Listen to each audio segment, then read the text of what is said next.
I'm Adam. And I'm Rex. And this is Where There's a Williams, There's a Way. Hey Rex, do you like gum? Not really. Is it usually too sweet? No, it's just I have a different teeth than you, so it makes it harder for me to chew. Don't you have molars? Sure, dogs have molars, but we only have 4. Humans have 12. That's why dogs don't spend a lot of time chewing their food. Huh. That and the few times I tried chewing gum, I ended up with a bunch of it in my fur. Hey, that's exactly what this book is about. Let's get started.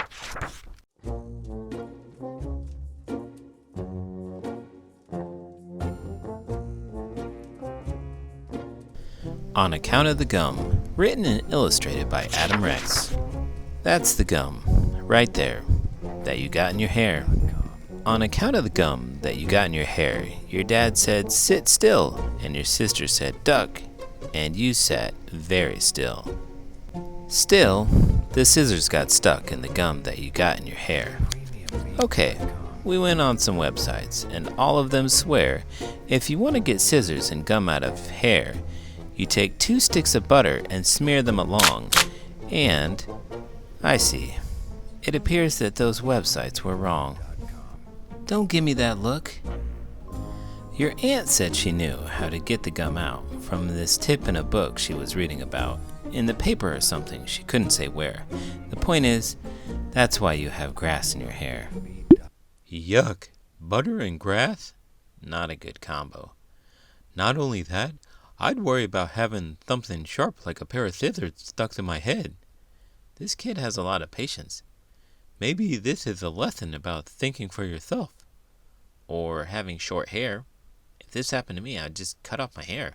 The worst thing that could happen is I'm bald for a little bit. What if your hair doesn't grow back? And then you're permanently bald? I never thought about that. Would that be the worst thing? Isn't your dad bald? Yeah. But you'd want to have your hair to keep you warm. You don't live in a cold place, so it wouldn't need it that much. Plus, you could always use a hat. Maybe this kid is right to explore all of their options. Your grandpa, who said that your aunt was mistaken, is mostly to blame for the noodles and bacon. It's all this bacony, noodly mass with scissors, gum, hair, sticks of butter, and grass. Your rabbit eats grass. Because of the grass that you got in your hair, I assumed that the rabbit could help us in there. But your rabbit just sat like it thinks it's a hat, so I thought it'll leave if I bring in the cat.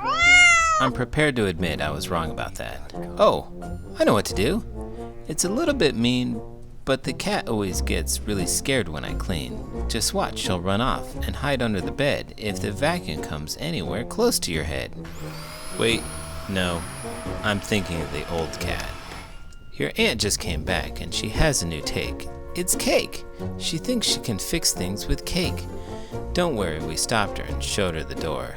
I doubt she'll be coming around anymore. Though the cake that she made you wound up on the floor. That reminds me, happy birthday. Oh my gosh, it's this kid's birthday? How terrible. You know, at the time, it may be horrible, but it would certainly be a memorable birthday. Remember that time when I was a kid and I got gum stuck in my hair? Then some other food? And animals? And appliances? And that's how I hurt my neck and was homebound for the next 5 years. Whoa, you took that to a dark place. Yeah, I thought that as soon as I said it. This book is just supposed to be silly. And then I gained a new perspective on life because I was only holding my head at an angle. Okay, turning it around. And then I invented a new type of neck brace that helped millions of people and made me wealthy beyond imagination. Love it. But it didn't stop me from getting gum stuck in my head. Alright, let's get serious. This is the plan. We blow the gum out with a powerful fan. Plus every few seconds we'll pop a balloon. And the guy with the bees said he'd get them here soon. And oh, I hear sirens. The firemen came. They complained when we called, but they came just the same. With their hoses and one of those dogs, and a cop, and a big pot of chili. They're ready to Stop! Get out! Please. Jeez. Rude. So that's the solution. Well, what do you know? Too bad about all the rest of it, though. The rest of the stuff that's still stuck in your hair. Whoop! Now your aunt is all stuck up in there. How'd that happen? Anyway, you'd better get to school, because otherwise you're gonna miss picture day. On account of the gum. How do so many people know about this? Did someone call 911? Maybe they were live streaming. Do you think they still went to school and got a picture?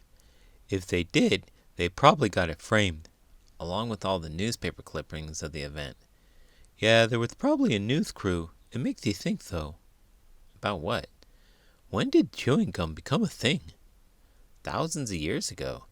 But it was probably done for medicinal or antiseptic purposes. It wasn't until much later that it became commercialized as a candy. William Semple filed an early patent on chewing gum, patent number 98304, on December 28, 1869. How do you know so much about so many random things? I'm a curious person that actually looks up answers instead of just wondering. Yeah, that's true. You must really have a love of knowledge. Yeah, that is also true.